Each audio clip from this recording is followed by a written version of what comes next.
Hey everyone, a nerd named Mark here, and it's time to go over episode 11 of Kamen Rider Geats. This is a really good episode. And after episode 10, I was kind of like, feeling a sort. Now 11 definitely got me like kind of back into it again. Obviously, the new game. I think it was intriguing because we only have like 5 people now. So this one we got more information on, kind of like Ace's wishes and what he's trying to do. There's at one point of Garori asked Ace exactly what his plans are from actually making them a family and everything else. And, Ace, shrugs it off in the snap, but then even he brings up his newest wish, which is actually to become a part of the DGP staff. And Ace just says he's fascinated by everything involving the DGP, which obviously is true, but not the real answer. I was really intrigued by that. And then something about Sumari, her change in her character. Yes, she's questioning like, how long do they have to deal with this whole family thing? But there's a scene where we in the lounge shortly after where Punk Jack, the game master, and her are all talking, and game master literally says, "Make sure Geets is eliminated this round." And Sumari even brings up like, "Wait, like we're supposed to be impartial to all this. Like we're you know not supposed to get involved. We're supposed to be not get this involved." And he even says like, no, this man has won enough. And I'm like, obviously he doesn't want Geets to win this one, because if he becomes a part of DGP staff, he's going to find out too much of the inner workings of the DGP, and obviously that would be a bad thing, especially with everything that Ace is trying to, what his real motives of finding his mom and everything else. So I'm very intrigued this one plot that's going on, because there's multiple plots going on, because at the same time we get Kawa again playing his scratch tickets, losing, and Sarah shows up and she even asks like, hey, where's your job interview, like you were supposed to, and he just said no point in going, no point in getting a job. And once again she brings up this isn't like him, and that something has definitely changed. And so we see, and to continue the Kawa plot story, we see him get on a bus. It's him, the bus driver, and uh, two siblings, an older sister and a younger brother. And even he kind of gets that sense of like him and Sarah watching them. And the bus falls in a crater, and I was like, well then, okay, this is intriguing. And like I said, there's multiple plots. So we got the whole what's going on with Kawa going, Ace with his wishes and the whole in like DGP stuff, and then also we have Neon, who um, escapes again, and this time her father sits down, and they have the mission box, and his mother's there, and he's like, there's something he has to finally explain to her, and they get interrupted by the security saying that she escaped, and even her father's just like, you know what, like just let her go. That's she's an adult now.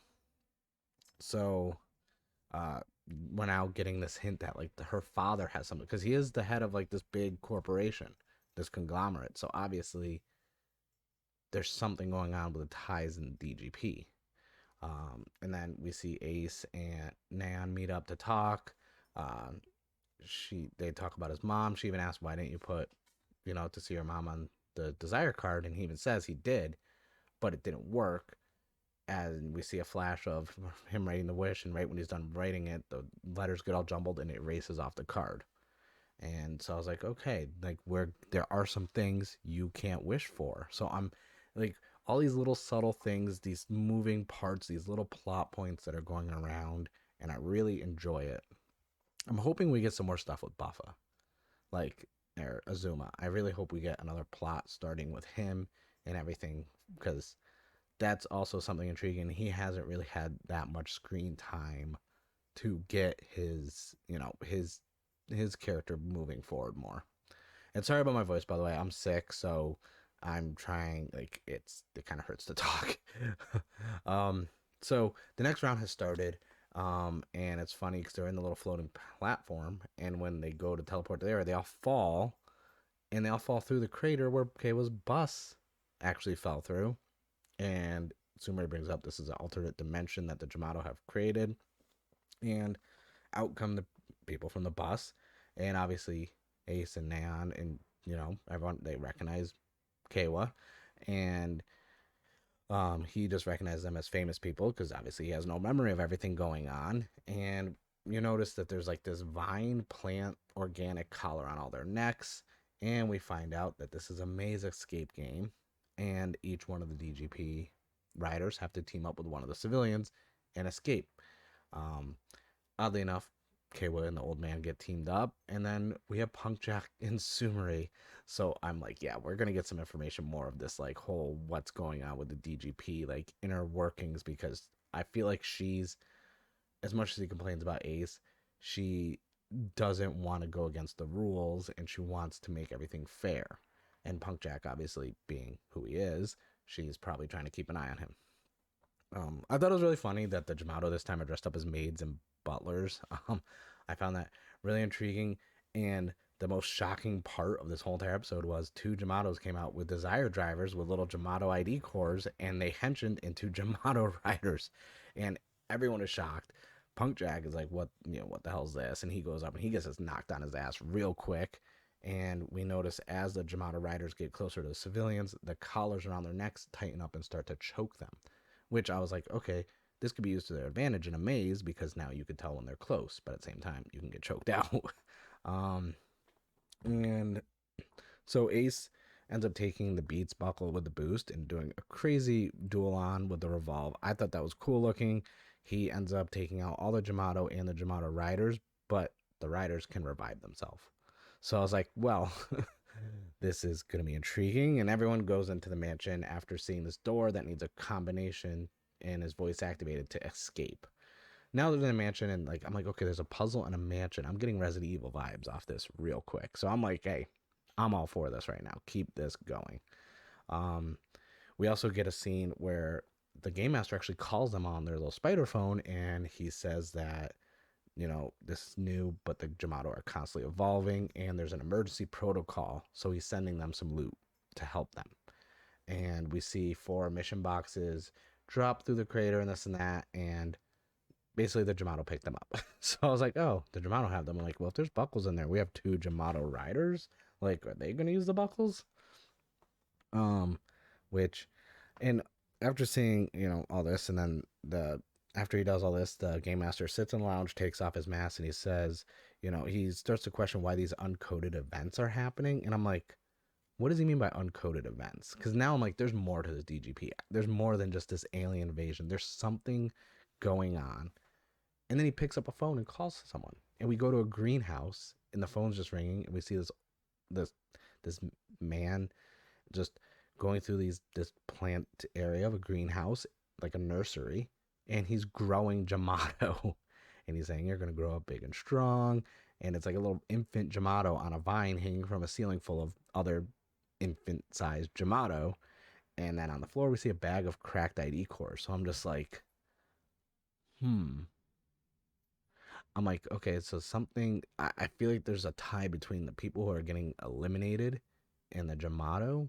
And I'm just like, I have so many questions now. I need more of this. And I know we're not going to get more in this episode. Um, so just like any mansion, there's a dinner hall. Everyone's in the dinner hall. And Ace starts noticing the same symbols that are on the main door to get out or on underneath these paintings. And Neon even asks Ace about the game master and asks if he knows why he brought her back. And Ace asks if she knows why she was brought back in the game, and she doesn't. But she brings up that her dad definitely knows something. So they both, Ace agrees and he says that they should look into him. And I'm like, yes, they should. This is something that needs to be like. There's so many moving parts. There's so many plot points, and now I'm like, yes, okay. Because I was curious how we were gonna get pacing and this and that after the first game was over, 9 episodes in. Now I'm just like, okay, this is how they not drag it out, but this is how we get more information when there's only 5 people left. And Lomo, speaking of, Punk Jack finds the first loot box, and it's the fever buckle. And they're in the and Sumeri and Punk Jack are back inside in the hallway. He starts moving the blocks around. Even Sumeri mentions that it seems really unfair, and Buffa hears this, and he shows up just in time and says, "Yeah, this pairing seems shady," and asks why they're trying to get rid of Geats. And I was like, "Yeah, that's." And say I'm like, oh god. Usually the person who discovers something shady going on ends up losing. So I'm really scared. We're gonna lose Buffa in the next episode or two. Um, so we now see everyone grouped together, minus Buffa and Sumeri and, Punk Jack, and Kawa just slumps on the ground, questions his luck, why he's in this, and Neon brings up to Ace like this isn't the Kawa she remembers, just like Sarah's been saying. And Ace says you lose more than just your memories when you're done with the DGP. And she questions what it is, and he said you lose the will for the will to wish for what you wrote on the desire card. Now this explains everything. So he no longer wants a peaceful world. So that part of his personality and everything else is gone. So everything Sarah's been saying, how he's been acting this and that, makes perfect sense why he's just so doom and gloom. And obviously, Jamato show up and Ace and Neon henshin, and they're like, we're gonna hold them off. So old man takes all the kids down to escape, and they get brought, they get, rushed by a bunch of Jamato. Old man says, go, I got this.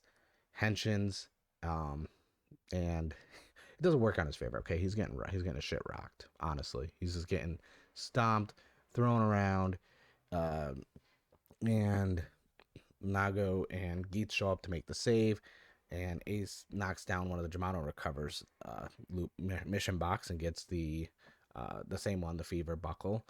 And the old man's sitting against the wall, dehensioned, all bloody, and this and that. And Kawa asks why the old man, why'd he do it? Why'd you basically go out there on your own to protect us? And he said he can't let your kids die before an old set of bones like me. And I was like, damn. Even Kawa's face, and I was like, oh, we're getting some deepness here. And that led to Ace chiming in saying, don't brace yourself for death, believe you'll win instead. And Ace uses the fever buckle, and he gets a dual boost mode. So we get boost on the top half, boost on the lower half, nice little gold scarf. That form looks so clean. I like it.